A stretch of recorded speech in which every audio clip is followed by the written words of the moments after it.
Hi, everyone, and welcome to the Coffee Break. I'm here with my friend, JC Soto. How's it going? Doing great. Thanks for inviting me. Yeah, so for those of you that don't know JC, he does a lot of great things for business owners. But one of the things I really wanted to talk about today was the difference between PR and marketing. I've been a part of a lot of groups where they talk about them at the same time, but the distinction isn't always clearly understood. So, in a nutshell, JC, what is PR? PR has evolved from the days of black and white announcement on the newspaper. Like our grandparents used to see this announcement on the newspaper that so and so company is moving out of state or coming to the city, something like that. Nowadays, PR is more part of the marketing mix, and people that want to do PR have more control over the messaging. Unless before that, it has to be before a newspaper will set the guidelines of what Right. PR was back then. Today, there's still a lot of guidelines, but there's more promotion into the PR piece that's put out by a business owner. So I think that's why there is a little bit of that mix up with, is it PR, is it marketing? So let's take an example of a media kit. Now, do you consider that marketing or PR, or is it a little bit of both? It can be a little bit of both. When you have a media kit, you can use that to promote yourself from this standpoint of being somebody that is a speaker, and you can promote yourself as someone that is not actually doing any selling. But when then you talk about PR, and then you want to put out a piece about your event that you're going to be speaking at this hotel, then you do a little bit of promotion and marketing also. But what you're not doing is selling, because both sides of this coin is just announcing something. Yeah, and I think being informed on things is really important because we have so much information out there and people have so many things going on that having a proper PR announcement that has the date, the time, location, contact information. I don't know how many things I've clicked on social media where it just doesn't go anywhere or it doesn't tell me something as simple as the day it's happening on. And I think that that's something that people can definitely learn from. Now, as a business owner, especially those of us that are like single proprietary, right? The solopreneurs. Why do we need to really be good at our PR management? Well, with PR, you control your message. You control what people want you them to see. For example, when you put out a PR piece, it's also indexed on Google. So Mm, if someone wants to learn about who Jade is, they can go search on Google, and that PR piece will show up. So you want as much stuff that talks about you from a third person perspective, good stuff about you, that will reinforce that image that you want that person to have about you. So PR is a powerful way to kind of create that visibility, the trust, and the credibility out there for a lot of business owners, especially today, since there's so many people coming into the mix of the internet that it's hard sometimes to distinguish who's the trustworthy person to deal with. that's that's so funny you talk about the third person thing because I always feel like a crazy person when I talk about myself and type up these PR things in third person. So when people come to work with you that aren't comfortable talking about themselves in third person, how do you help them put together a PR package that really, really makes sense and will help their business? Yeah, so when you take a PR piece, what you're doing is you're solving a problem somebody has. So you want to draw people in, just like in any marketing. That's the marketing part of the PR. That you don't want to talk about you. You don't want to talk about JC is such a great guy, which he is, by the way. But but It's a true you want story. to so you want to mention the problem, and then you are going to be talking and educating people that are going to be reading this piece about this solution, what's available out there, and also you're going to weave in your own solution. If you have a book or you have a speaking engagement that's coming up, that's when you mention it briefly. But people want to hear about what is it for them. That's the main key there, because otherwise, if you're going to be just talking about yourself and tooting your own horn, it's not going to work, because people they don't care about us. They want to hear about what can you do for me? How can you help me solve this problem? That's very true. And I think a lot of people get really caught up trying to show how credible they are, but they just talk about themselves way, way too much. So I know that you are a veteran, and thank you again for your service to our country and our community. I know a lot of veteran-owned businesses out there are kind of not always up for talking about their past with that. And we're not saying, talk about what you physically did in those the service, but a lot of them are hesitant to say, I was in the Marine Corps for 20 years, X, Y, and Z. What would you tell somebody like that as a business owner and as a veteran who has served our country? I believe that, when I'm doing the coaching nowadays, I believe that anybody that's been in the service has a coaching background already, because you got to learn to coach people under you, and you got to be doing that every day. You got to learn how to be, responsible. You got to be setting the example. Accountability is one, a big one. So when you are in the service, coaching it comes naturally. That's part of what you do. So business owners that have, for the longest time, I had that issue myself. I didn't know how to include that in the mix. Sounded more like bragging and something that it was not right. Mm-hmm. So, but now I start to see that it's more of a service that I'm also providing to people. Let them know that, hey, I was in the service. I have some skills that I'm being using to help other people that maybe we can apply to your own problems. And we can have some solutions based on what I've done before. Because, like you said, a lot of service people, they don't want to mention that. But the fact is that, when you are in the service, you got to learn everything from being resilient to being creative to being, you got to learn all this stuff in a short amount of time. And when you're by yourself out there, it's more intense, because now you don't have the team around you to help you. Now you're by yourself, and you got to be able to survive. So all these skills are part of what makes a business owner that's been in the service even more equipped. Like, someone that never been in the service might be able to compete, but someone that's been already in the service has that training that is, it's real life stuff. That's so true. And, a lot of the things that I learned about leadership and stuff came from my parents. And I think that people in the service are some of the best people to be business owners, because they already know how to lead. They know how to onboard. They know how to teach. It's something that they definitely encourage. And of course, you may not be in the position in your business to tell people to drop and give you 20 when they, drop a phone call or something or make a mistake. Sometimes it But helps. it might help, might be good, healthy for them. So for people, when they're looking at maybe incorporating part of that story into their PR, what is your recommendation on how much to throw in the mix from, let's just say, any background they have to what's relevant today in their message? Yeah, and when you talk about individual people that wants to do PR, there's always a piece that can be combined. It can be introduced into that PR piece, because there's so much, like I said, and even people that are not in the service, their background, when you look at, when you grow up and you learn to do so many things that when you get older and you're an adult, you forget about, you learn to ride a bike, you were persistent, you fell a couple of times, you learn how to drive a car. All those things are still applied today. Even though we don't think about it, we're so automatic, we do it all the time, we don't think about it, but it applies, because that's persistent. That's the grit that we have naturally within us. And, we keep going, and we see, it's like a lot of times we get in the car, we drive somewhere, we don't think about it. And then when we arrive to the place, now we're thinking, boy, how am I going to do this? But, automatically you went from home to that place already. Right. So your mind is already helping you to get to places. So it's a matter of getting, slowing down a little bit and getting inside yourself and realizing that all along you've been finding the way, finding the path, what I call, to make it there.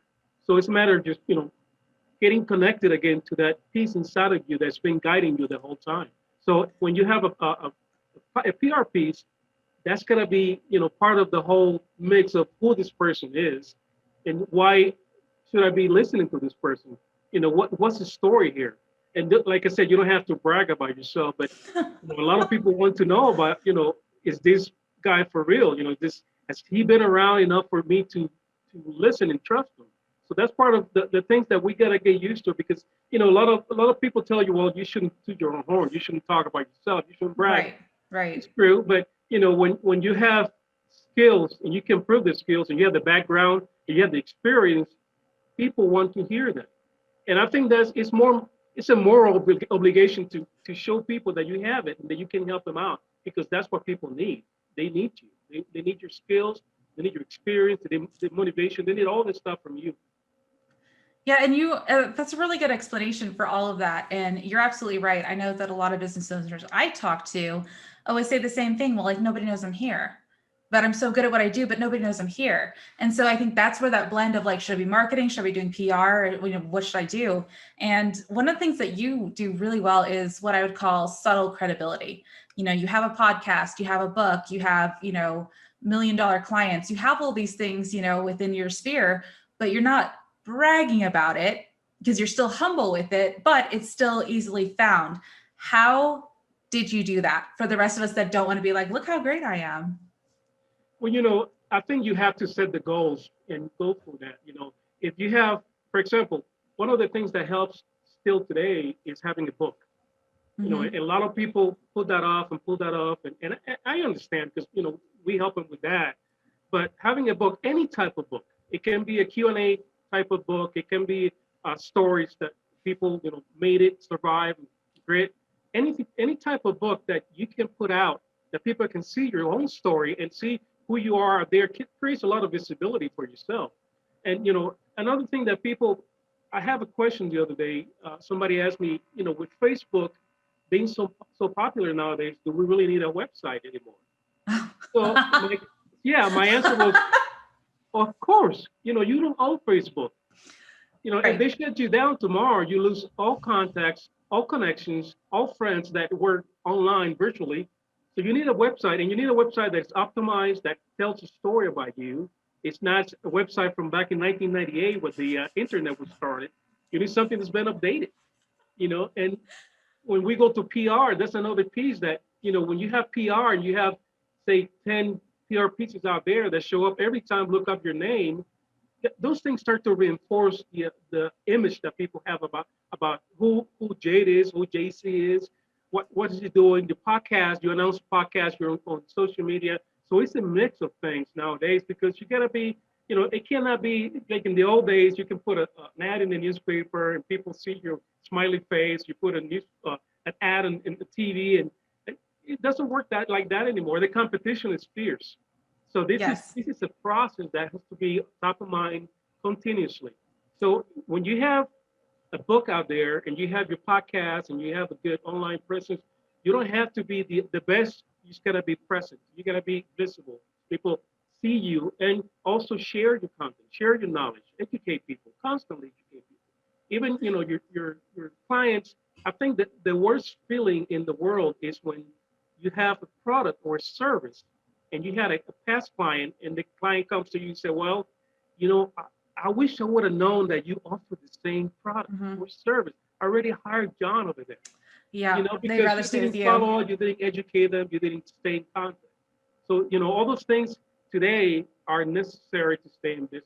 You got to stay in touch. You got to stay visible. You got to stay in contact. And you got to educate people, entertain people too, because people, you have to laugh. The world Still is, like what you do. yeah, we have Sure. enough. We have tough news already as it is, so we got to laugh. So that's part of what it makes too. So. Well, that's not hard for me. I get what we call the nervous giggles, especially when I do things like this, because I'm so uncomfortable on camera and I'm so uncomfortable on podcasts that the nervous giggles just happen. So yeah, well, you're doing a great job because I think yeah, the questions that you're really asking are other things that people have, they think, but sometimes they don't even know how to ask. Well, I'm always full of questions. If you ever see me at an event, I'm usually the one in the back, have my hand up half the time, and asking questions that people are like, let's talk about that later. I'm like, okay, fine. Well, just get to the point. So one of the things that you did that I was really excited to see is you did an Ask the Expert book that teaches people how to write books that are exactly what you're talking about, how to provide this information and add to that credibility as well as accessing more people. So in a nutshell, what is that book and why should somebody read it? Well, the Ask the Expert is a Q&A type of book, and it provides the Q are the questions and the answers that anybody in your field or market or industry will ask, either way to sit down with you and say, hey, let's talk about videography. And they'll ask all these questions, and then, but they don't have the time, or you don't have the time to sit down with everyone and answer all these questions. So that little book, it's a pocket book, has the answers for any industry. It can be real estate, it can be coaching, it can be videography, it can be fitness. Any industry can be printed in that format. And the advantage of that little book is that, unlike a business card that people throw away and they lose, and you don't know what to do with them. Yeah, nobody throws away a book. The book, people, we are so conditioned from when we're a little kid to value a book, to read books, to keep books. I mean, I have books that I haven't read in probably 15, 20 years, but they're valued. And, we know that somebody went through the trouble to put their knowledge into that book. So we value that trouble and that time and that effort that went into buying and getting that book published. So that book sticks around, and when people are done with that book, what we do? We just donate it. We don't throw it away. We donate it. So that little book is really handy. It's kind of a reminder for anyone that needs your service, or that if somebody comes to me and have Jade's Ask the Expert Videographer book, and somebody said, JC, do you know anything about videography? You know anything about doing videos? So, well, here. Now I want that little book back, but here, read it. From Jade, give her a call. Give it back to me. This is a loan. Yeah. It's an actual loan. Exactly. I'm a library. Just give her a call, but give me the book back. So that little book will answer a lot of the questions, and then at the end, that person will be knowledgeable enough to contact you and say, well, you talk about this in your little book.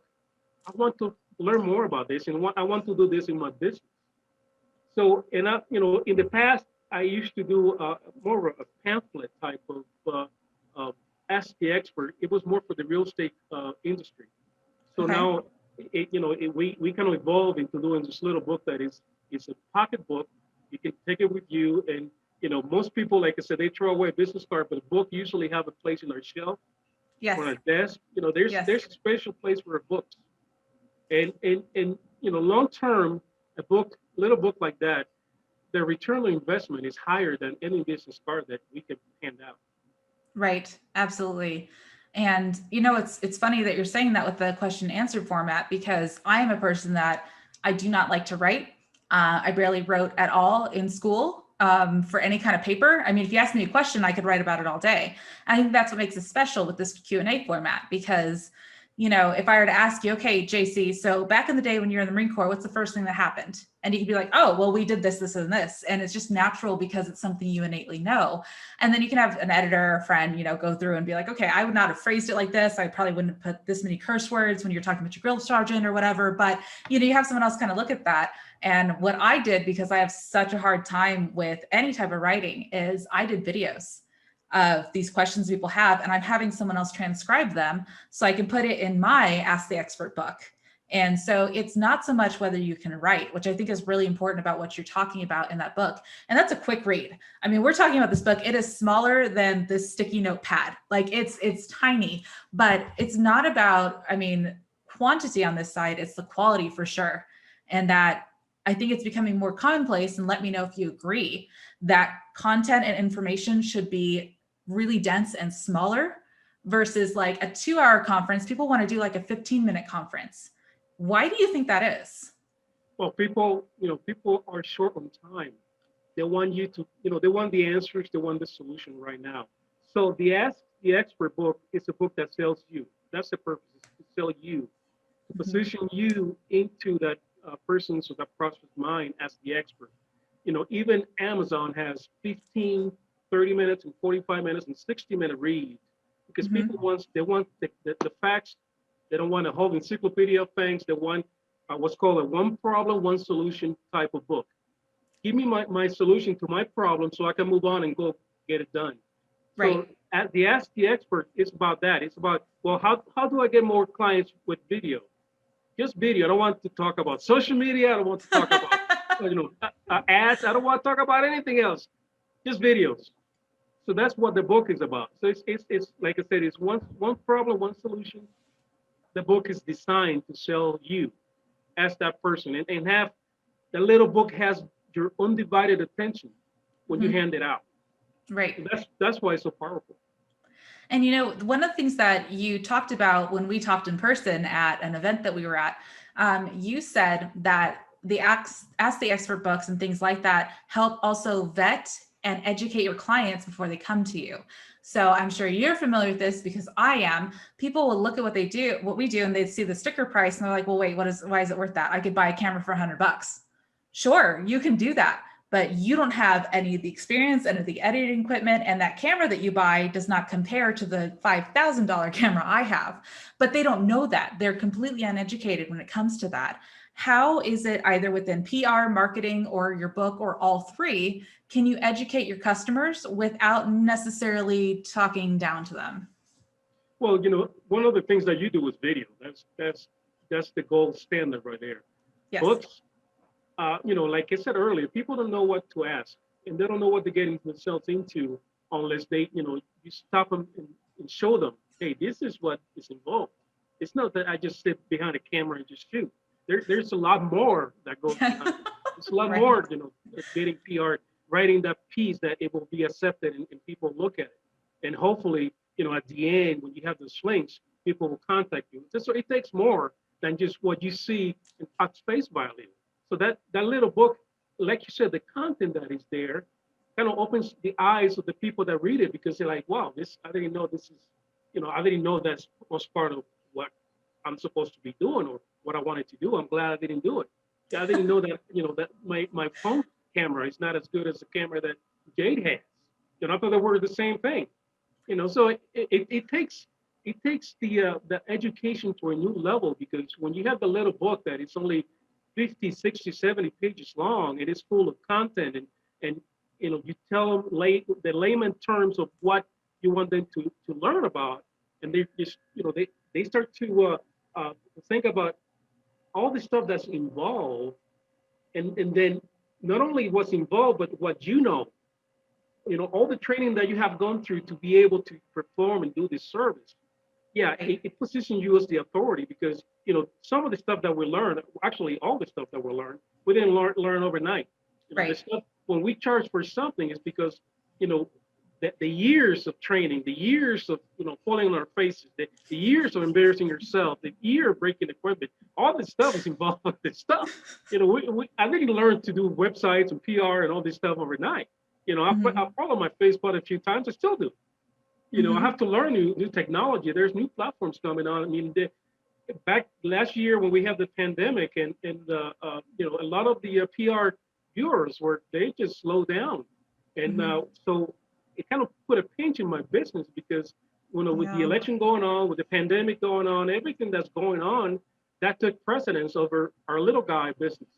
Yeah. So, and I had to learn to do, sidestep that. That's when the business acumen and the serviceman Yeah. background, all this stuff comes together, and you're like, Yeah. okay, now we gotta improvise. Now we gotta find the way around this to make things work out, because otherwise, I'm gonna go bald in 30 days. I lose my hair. So you have to do all that maneuvering. In the little book, when you hand out the little book and they see you, and they just hand it out, and you put the info about you, but not only that info, but they see the process of 60 pages full of questions and answers, detail of what really is involved. Yeah, it helps you tremendously. I love the way that you explain that. And, I grew up, the military family, it was adapt, improvise, and overcome. That's what we live by. And that's just how it happened. And you can definitely see the businesses that were able to do that. Of course, not everyone was.